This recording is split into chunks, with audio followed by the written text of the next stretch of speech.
Hello everyone and welcome back. I am Hossein Fazilatpour, your presenter for today. Have you ever started writing an essay and halfway through you realize it's turning into a maze? Ideas everywhere, no clear path, and you don't even remember what your main point was? You're not alone. Even experienced writers face that. But here's the thing. Every powerful essay, the kind that makes readers nod and say, "Yes, I get it," has something in common. It's not just what it says, it's how it's organized. In this chapter, we're going to turn that chaos into clarity. You will learn how to build essays that guide your readers step by step, like a well-designed building where every paragraph supports the next. Welcome to Chapter 9, Essay Organization, the Architecture of Ideas. Before we dive into essay organization, let's think about something we do every single day. How do people use body language to communicate? Think about it. You can tell if someone's confident, bored, nervous, or interested without a single word. Maybe it's the way they stand, the movement of their hand, or the look in their eyes. All these little signals organize their message. They help the listener understand what's really being said. So let's explore how to use essay structure to make your writing speak as clearly as your body language does. Essay model. Here we're going to analyze a model from Longman Academic Writing, Book 3, Chapter 9. One of the most effective ways to improve your writing is to read well-written essays in English. Reading model essays give you more than just new vocabulary. It helps you see how ideas are structured, how transition connect paragraphs, and how arguments develop logically. Think of it like studying a map before you take a journey. When you read a good essay, you begin to understand the path the writer takes, from the introduction and thesis statement through supporting evidence all the way to the conclusion. Over time, you start to recognize patterns, how topic sentences guide the reader, how examples strengthen points, and how coherence makes an essay feel complete. By analyzing these models, you are not copying, you are learning the rhythm and architecture of academic writing. And when it's time to write your own essays, those structures become part of your intuition. So before we look at how to organize your own ideas, let's take a moment to see what we can learn from strong examples of writing. Body language. Here is our introduction and thesis statement paragraph. Communicating effectively in a new country and in a new tongue requires more than just learning the language. Nonverbal communication, including body language, is equally important. A person's facial expression, bodily gestures, and physical attitude transmit powerful messages that go beyond words. Therefore, anyone who intends to live, work, or study in another country should learn the body language of that culture, including the acceptable ways to use the face, gestures with the body, and make physical contact. And the bold text here is our thesis statement, which we already discussed. You can watch the videos if you like to. Here's the paragraph 1 of the body. First, let's consider how people use the human face to communicate. Research shows that people everywhere reveal basic emotions such as happiness, sadness, excitement, and confusion through facial expressions. However, the amount of emotion people are comfortable showing varies from place to place. Take, for example, the extremely expressive faces of people in Italy and Spain. They are in constant motion and reveal feelings easily and often. In contrast, the faces of people from Asian countries tend to not reveal feelings as much or as quickly. Eye contact is a big part of facial expression too. In the United States, speakers use their eyes to connect with others. People will look directly into a speaker's eyes to show interest. However, if listeners stare at a speaker with unblinking eyes, this can make that they are bored, distracted, angry, or defensive. In some Latin American cultures, looking down instead of making direct eye contact is a show of respect. Second body paragraph. The gestures that people make with their heads, shoulders, arms, and hands are another important means of communicating. In most but not all countries, shaking the head from side to side means no, and nodding the head up and down means yes. In Bulgaria, the reverse is true. Nodding means no, and shaking the head from left to right means yes. A shrug with the shoulders raised and hands extended with the palms up has various meanings in Western cultures. It often shows uncertainty, but can also mean I'm not interested. In many cultures, the thumbs up gesture means acceptance and approval. However, in places such as Iran and Iraq, the thumbs up is an insult.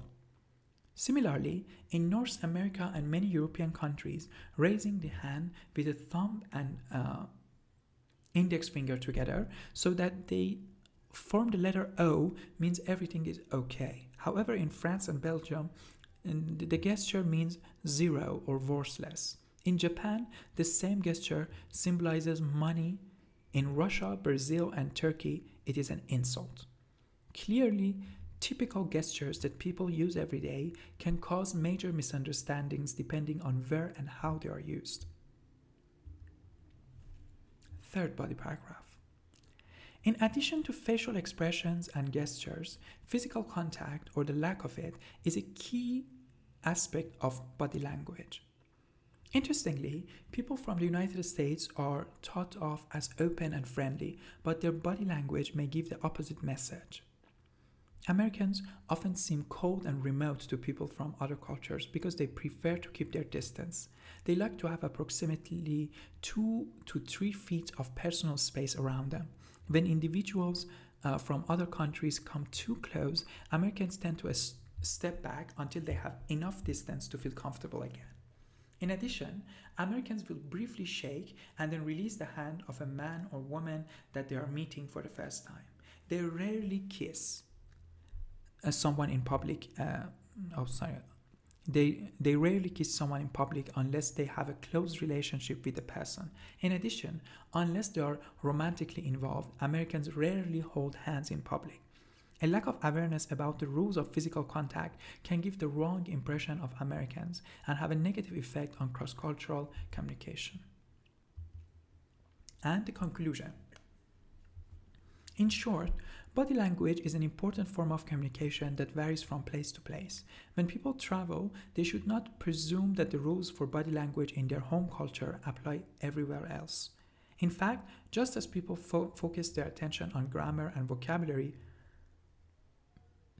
to master a language, they should devote time and energy to learning the body language of a new country or culture.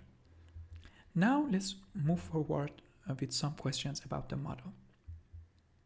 Well, we want to know what main points does the introductory paragraph make about body language. You can pause this video and then give your answer. Well, assuming that you have paused, I'm now going to continue. Just like words, body language is an important and effective form of communication. Therefore, anyone who intends to live, work, or study in another country should learn the body language of that culture, as I said. This is the main point. This is our thesis statement, as I mentioned before. Now we're going to identify the topic sentence of each body paragraph. What aspect of body language does each body paragraph presents? Well, here's the body paragraph number 1. You can pause the video.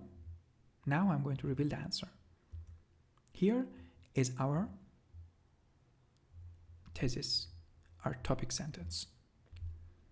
And notice that it starts with first as a transition signal. It guides the reader in a way to flow with the logical form of ideas that are presented. Here's our second paragraph. And now this is our topic sentence.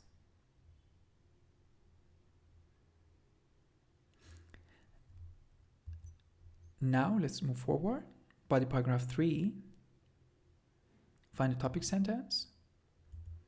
And this is our topic sentence. And at the beginning we have, in addition to facial expression and gestures, then other stuff. So in addition to, it is a transition signal that will guide the reader as well. So what we see here, the topic sentence tend to be the first sentence in each body paragraph. It can be the second or third, but it needs to come near the beginning, okay? When we are going to make our point for the reader, okay? So it tends to come fast or early in the paragraph.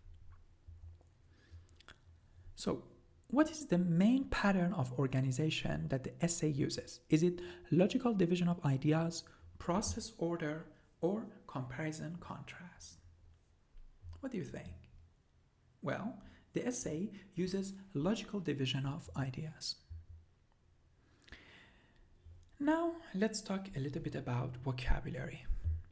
Good writers choose words that strike the appropriate balance between formality and informality, depending on the context. In many academic classes, you will be expected to use formal or academic language. As you listen to your professor's lecture and read college texts, you'll gradually develop the formal vocabulary necessary for academic writing. You will learn to differentiate between everyday words common in informal speech and formal academic language used in college setting, and also professional setting and communication. It can be via email or other sorts of communication means. Formal versus informal words. Well, a person's facial expression, those words in bold are some sort of formal words. Physical attitude, transmit, Here's the practice, number 1 of the book. Almost. The academic version would be approximately. Bad would be negative. Give means devote. Give, devote. I'll do the rest. I don't do the rest, and I expect you to complete it yourself. Now let's talk about organization. In well-written paragraphs or essays, writers present information in a logical sequence. Observe how the 3 components of a paragraph align with 3 components of an essay. So, here you can clearly see that in a paragraph it's like a sandwich. We have 2 breads and some sort of supporting sentences as like the meat or lettuce, onions, and stuff like that. So the 2 breads are our topic and the controlling idea, and the last bread, the inferior one, is the conclusion. We expand it into an essay format, okay? In an essay introduction, the writer engages the reader and provides background information. The thesis statement, usually at the end of the introductory paragraph, names the specific topic and the writer's controlling idea. And as you know, a controlling idea some sort of restricts the scope of our discussion, But you need to be very careful, because if you consider the scope very narrow, it will really make it harder for you to write your essay. And each body paragraph develops a subdivision of topics. The introductory paragraph names the place in the specific topic and the controlling idea, while the body paragraph subdivides our topic, and we need to have a supporting sentence for each of that as well. The conclusion, like a concluding sentence, restates the topic and controlling idea, summarizes the main points, and presents a final statement. An essay has coherence and unity just as paragraph. Transition signals like the paragraphs into a cohesive whole. So we need to also pay attention to it. And this diagram will really help you in understanding this. Now let's focus on introductory paragraph. The introduction, the first paragraph of an essay, captivates the reader and presents the main topic. The book focuses on the funnel. This book and this chapter focuses on the funnel introduction, which includes of two parts, One is a general statement and second is a thesis statement. General statements provide background information, gradually guiding the reader from a general idea to a specific one. The initial general statement captures attention, while subsequent sentences become more focused. The thesis statement, typically the last sentence, presents the main topic, writer's perspective, may outline subtopics, and may mention the essay's structure.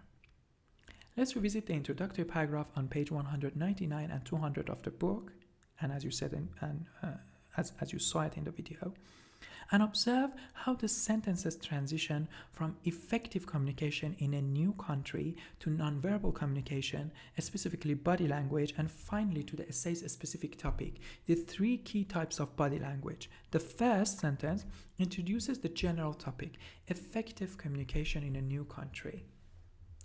The second sentence narrows the topic to nonverbal communication, including body language. The subsequent sentence further narrows the topic to three distinct types of body language: facial expression, bodily gestures, and physical posture. The final sentence, the thesis statement, presents the writer's argument. People should learn the body language of another culture. It also indicates the essay's focus on facial expression, bodily gestures, and physical contact. Here's a writing tip. Introduce a topic, present the thesis, and reveal the essay's structure in a concise introductory paragraph, usually 3 to 7 sentences. And here is the schematic for our funnel structure. Notice how the funnel introduction in the writing model resembles a funnel. It is wide at the top and narrow at the bottom. And it is one of the methods that you can use. There are definitely other methods that you can use. And writing is an agile and dynamic thing, and you cannot just restrict yourself by one method. But if you practice all the methods, then you will develop your own some sort of flair to it, and then you can become a great writer. Practice 2. Writing funnel introduction, reorder the sentences. So here we have, therefore, workaholics lifestyle can affect their families, social lives, and health. Because they work so many hours, workaholics may not spend enough time in leisure activities. These people are serious about becoming successful, so they work long hours during the week and even on weekends. So people who work long hours are called workaholics. So, the funnel method is exactly the opposite. It would be 4, 3, 2, 1. People who work long hours are called workaholics. A very general statement. These people are serious about becoming successful, or they work long hours during the week and even on weekends. Gives us a definition. Because they work so many hours, workaholics may not spend enough time in leisure activities. Preps the thesis. Therefore, workaholics' lifestyle can affect their families, social lives, and health. And then we're going to proceed first talking about how it might affect their families, then how it might affect their social lives, and at the end, their health. So, here is practice 3 and as an example. So, an essay's body consists of one or more paragraphs, and each paragraph has a topic sentence and supporting sentence. It may or may not have a concluding sentence. Concluding sentences aren't always necessary, especially when consecutive paragraphs are closely related. Each paragraph explains and elaborates on the thesis statement. So, there are 3 types of movies that I especially enjoy watching. I love watching fast-paced action movies. I am also a big fan of animated films, in particular 3D animation. My absolute favorite movie genre is comedy. So, here is another example. Please pause the video and answer that. Assuming that you paused, there are 3 types of computer software that all students might have, and I then jot down some ideas. Well, they're not the sentences that we are going to use exactly, but they can give you an overview. Artificial intelligence to help them brainstorm ideas or use as assistant tutors. Word processing and presentation making software to use for their assignment or project, or STEM or art related software curated for their courses. For example, if you're electrical engineers, there are different softwares that you would need to use. And I think STEM is science, technology, engineering, and mathematics. It is an abbreviation and it needs to be written in all capital form. Unfortunately, I didn't capitalize it. So it was a fast jotting down, so there might be many grammatical errors. Don't call me on that. And let's talk about the concluding paragraph.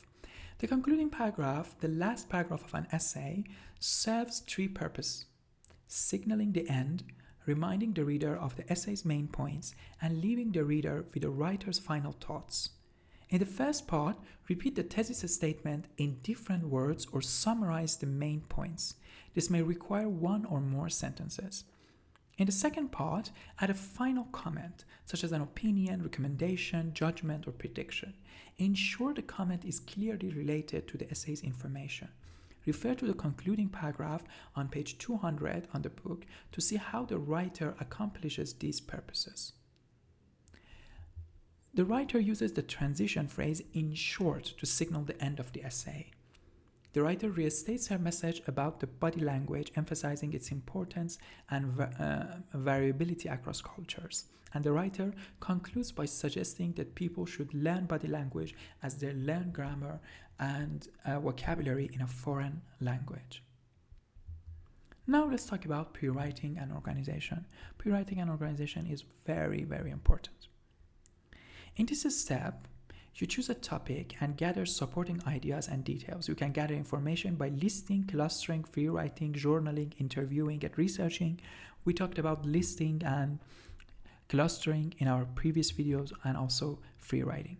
So it is listing. We just list some ideas, kinds of lies, saying you like a gift but you don't. Excuse to police about speeding, excuse for being late for class, cheating, telling a friend a bad haircut looks good, making a promise you can't keep, refusing to accept responsibility, making up information on job applications, pretending you forgot your homework when you didn't do it, saying that you will come to a party when you are too busy to attend. So here are the examples. Next, we're going to organize our ideas logically, divide them into categories or group, delete some and add others. Look at this. Social lies to avoid hurting others. Saying you like a gift but you don't. Telling a friend a bad haircut looks good. Making a promise you can't keep. Lies to avoid embarrassment or punishment. Excuse for being late for class. Pretending you forget homework when you didn't do it. Excuse to police about speeding. Lies that harm others. Cheating. Damaging someone's reputation. Plagiarizing. Well, then we will make an outline and add specific details and use this writing as sort of our help. The writer of the example organized his idea into three categories, which were already discussed. Well, if you found this lesson helpful, don't forget to like, subscribe, and turn on the notification bell so you don't miss the next chapter in our academic writing series. You can also share this video with your classmates or students. It really helps the channel grow and support free English learning for everyone. And thank you so much for your attention.